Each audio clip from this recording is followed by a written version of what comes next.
Welcome to this special edition of the Thesis series. With me today is Stephen Felty, Executive Assistant to the Region 4 Director with TSA. Welcome, Steve. Thank you, Heather. It's good to be here. So you did research on a topic that all of our graduates are very astute about, and that is social identity theory. But you took it a next step further. And so could you start by defining what social identity theory is? Social identity theory is an analytical framework for understanding identity conflicts. In the simplest terms, you're breaking down each individual group and trying to understand their perspectives. So we have this tendency in Homeland Security to examine identity conflicts specifically related to terrorism as simply something to be defeated rather than something to understood. And if you go down that rabbit hole, you tend to avoid the conditions that give birth to that violence. So I wanted to better understand the conditions that give birth to social identity theory in Israel and Palestine. And what made you choose those two groups or that event? So I chose that event, this particular topic, because it's so consequential to Homeland Security. So I specifically focused on the perspectives and the trigger points that led to the 1982 invasion of Lebanon. And while this war may seem inconsequential today due to its age or to the small scale of the geography involved, it actually has sent shockwaves through space and time, and these shockwaves affect us to this very day. So this war was meant to eradicate the PLO for Israel and secure a hegemonic peace. What it did is it gave birth to a more extreme group. So it created Hezbollah in the process. And more importantly, it actually led to the alignment of the Christians in Lebanon with Hezbollah against Israel in the current unity government. And so the whole objective of the war sort of turned against Israel. At the same time, this war was used as the excuse by Osama bin Laden to attack us on September 11th. So this war is so consequential, and I thought it needed to be broken down to its very roots. And what methodology did you use? So when you use social identity theory, you're looking at some of the main drivers of why people coalesce into these groups. And so there's certain emotional values that go into it. There's a cognitive awareness that you're distinct and part of this group versus another group. And that's really where the conflict emanates from. So in this particular conflict, you have two very distinct groups with these values and emotions driving into who they are and what that means to them. And as they're butting heads, they're pushing each other into more extreme positions. So on one side, you have the Israeli government. It's loosely based on a Westphalian nation-state concept. And it's mired in the history of the Holocaust. It's plagued with non-state actors that want to eliminate it. And on the other side, you have a Palestinian group, the PLO, which at the time was not a nation-state, as we understand it. In fact, it's more loosely based on the Muslim concept of Ummah, which is an alignment of God and governance as one single entity. And it is plagued with refugee camps numbering in the millions and a population that was denied the right to return to their homeland. So both sides have these very legitimate issues that need to be addressed. And as far as U.S. policy is concerned, we've been very one-sided in addressing those issues. And that's had a lot of blowback for us. So that sounds like a good problem statement.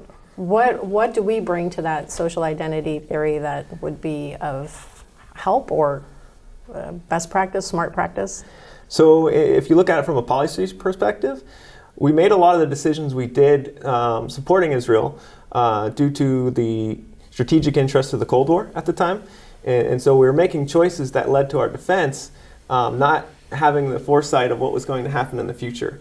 And so, like I said, this war came back to bite us when Osama bin Laden used this as his rallying cry to attack us. And so when you break down the conflict, you're looking at the perspectives of what was happening at the time. And you're trying to reveal the trigger points that led to this war and all the blowback that happened after that. So what was the most surprising thing that you found in your research? So I will say, for me, as a Westerner and obviously a citizen of the United States, some of the most revealing things were uncovering the perspectives of the Palestinian groups involved. So to us, what we see on the news is a legitimate nation state being attacked by what we would label as terrorists or what we have labeled as terrorists. But when you get to look at their perspectives, in their minds, they're freedom fighters. They're fighting to create their own state. In the West, we tend to see them as part of a more monolithic force of Arabs or Islamic groups. But in reality, they are their own distinct ethnicity. I mean, if you look at the dynamics involved, Jordan and Lebanon and some of these neighboring countries in the region, they have their own distinct version of Arab. They have their own views on how society and governance work. And the Palestinian refugees living in those regions really are alienated from those processes. So they don't even have a homeland. And so there's so much more that goes into this than just religion and non-state versus state actors. There's all these driving forces behind the conflict. So are there other case studies where you can show a better or smarter practice? Sure. So a perfect example would be in Rwanda. So we had this horrible violence that was escalating in the 90s, and it ultimately led to some ethnic cleansing. And when a new government came into power, it used social identity theory concepts to create a more peaceful environment. And so what it did is it started by merging the two identities that were killing each other. And it started making new national goals, whereas before they had been more tribal. And when you interject these new national goals over the two previous identities, you now give them something common to work towards, and you've now given equal access to the economic pie. And so economics comes into play a lot too, because a lot of it in identity conflicts breaks down into have and have-nots based on your identity. And that really is one of the primary drivers for violence. And was it a leader in Rwanda that made this happen, or was it an idea that just took hold? Was it a cultural shift? So interestingly enough, it was a very driven leader who also partnered with a lot of corporations from the West. Really? And so Rwanda is lucky in that it has a strong coffee growing industry.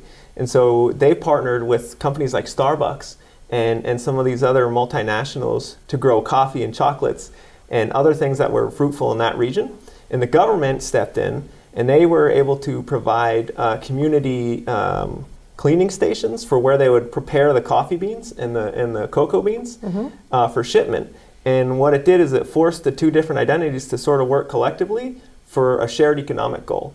And it's brought a lot of people into prosperity, and it's reduced the violence. And so what we're seeing today is some of the wives and children of the men who had killed each other during this conflict are now working side by side, buying equipment and really improving their own community in the process of this new identity. And not to get too far off the subject, but the way that you said that, just looking at our American politics today, are there any things we can learn from that in terms of our own such divided political culture? Very much. So that was another fascinating thing I learned about it during this research. So here in the United States, we've been kind of pulling away from this national identity and getting more into groups. And people are identifying more intensely with things like race, gender, religion. And so we're kind of headed in the opposite direction. And a lot of it is driven by political polarization, because these different identities are affiliating with different political affiliations. And so we're kind of on a reverse course for that right now. So there's definitely a lot to be learned from Israel, Palestine, from Rwanda, and even other countries like Northern Ireland on what we should and should not be doing in order to strengthen our civil society. And what evidence do we have in terms of the information that you gathered to make those assumptions for the American piece of that? So there's a lot of research that went into it, particularly with, it's a concept called attribution bias.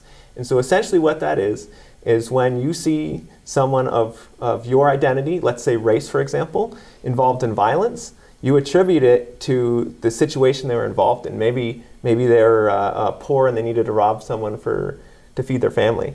Or if you see someone of the opposite color, now you're attributing it to identity traits. Oh, that's just how those people are. And so there's a lot of research done into this, particularly with police violence. So when you had people of different identities seeing the opposing identity involved in police violence, it was immediately attributed almost universally to their character traits. Whereas when it was someone of their own identity, they attributed that to situation.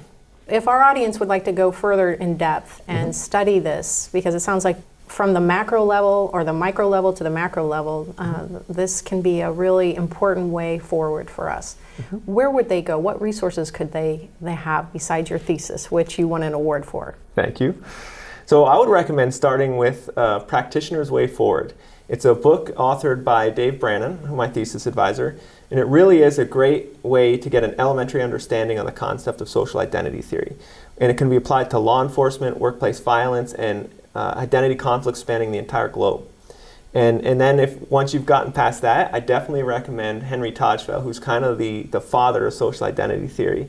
It's a very extensive work, and it'll go into everything from race, religion, and to national identities, and some of the research that's gone into it over the past 70 years. Well, it sounds like it is a lot about human nature, and left to our own devices what we do. But I'm really glad you conducted this research to help us use smarter practices and be more educated about the world that we live in today. Thank you. Thank you so much for your time. Yeah, appreciate you.